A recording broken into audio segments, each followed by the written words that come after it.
మనది వ్యూహాత్మక దాడి చెప్పొచ్చు. ఎందుకంటే పాకిస్తాన్కు చాలా ముఖ్యమైనటువంటి పోర్టు, దాంతోపాటు ఆర్మీకి సంబంధించినటువంటి కీలకమైనటువంటి నేవీ పోర్ట్ అది. సో దాని మీద దాడి చేయడం అనేది పాకిస్తాన్ కట్టడి చేసేటువంటి ప్రయత్నాల్లో ఒకటి చెప్పొచ్చు.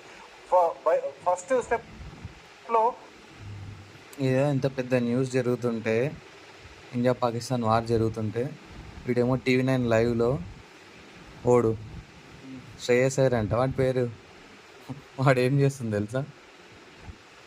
ఎవరితో అమ్మాయితో చాట్ చేస్తుండు. సుష్మా సుష్మా సుష్మా అని పట్టుకున్నాడు. సుష్మా నాతో మాట్లాడు, సుష్మా ఎక్కడ ఉన్నావు ఇవి అడుగుతున్నాడు. శ్రేయస్ అయ్యర్ అంట వాడు ఎవడో. సరిపోయింది. అందరూ ఒక ఆలోచనలో ఉంటే వీడొక్కడు ఇంకో ఆలోచనలో ఉన్నాడు. చూడు సుష్మా నాతో మాట్లాడు అంట శ్రేయస్ అయ్యర్ అనేవాడు. చాట్ తగలయ్యా. సుష్మా ఉన్నావా దేవుడా?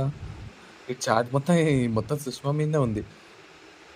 సుష్మా వేరే లైవ్కి వెళ్ళకండి అంట.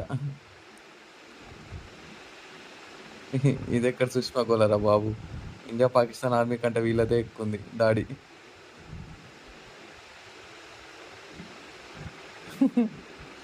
Sushma Sushma Sushma thank you so much అంట. వీటి చాటింగ్ తగలయ్యా.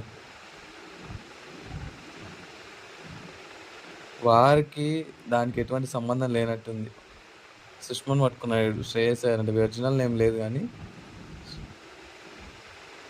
మీకు చాలా ఫ్యాన్స్ ఉన్నారబ్బా అంట.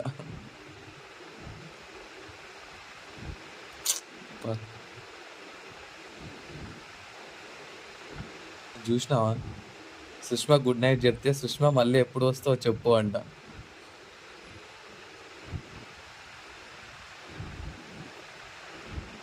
ఇదిరా నాయన మన వాళ్ళ ఆలోచనలు. ఇట్లున్నారు మన వాళ్ళు. అంత పెద్ద యుద్ధం జరుగుతుంటే వీడేమో సుష్మా గోల పట్టుకుండు. ప్లీజ్ ఫ్రెండ్స్ ఇలాంటివి ఎంకరేజ్ చేయకండి. జై హింద్.